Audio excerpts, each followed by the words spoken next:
বাড়িতে আমরা যখন জন্ম হয়েছে ওই সময় থেকে আমরা ওই রাস্তা দিয়ে চলাফেরা করি।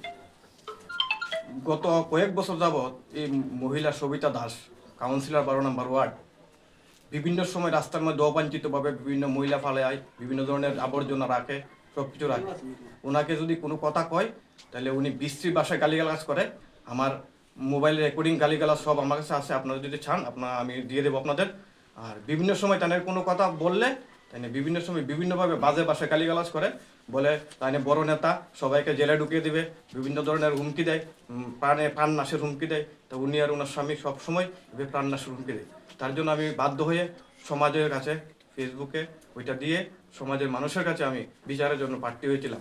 তার বিরুদ্ধে উনি বিভিন্নভাবে বিভিন্ন সময় কুরুচিকর মন্তব্য, আমি একজন সমাজের একজন শিক্ষকের মান সম্মানকে ধূলিসাৎ করার জন্য উনি বিভিন্ন অপকর্মে লিপ্ত হয়েছেন। উনাকে বহুদিন আগেই জুতা পেটা করেছে, পত্রিকায় উঠেছে, পত্রিকার পেপার, আমার কথা নয়, পত্রিকায় ওনার ব্যাপারে, জুতা পেটার ব্যাপারে পত্রিকায় উঠেছে। উনি বিভিন্ন সময় বিভিন্ন সামাজিক মানুষের সাথে বিভিন্ন সময় বিভিন্ন অকর্মে লিপ্ত, বিভিন্ন কাজে লিপ্ত, মানুষকে বোকাবাধ্য করে। আপনারা এই গ্রামের এই নটর এলাকার সব মানুষ আছে, সবাই থেকে আপনারা আপনাদের বক্তব্য নেবেন।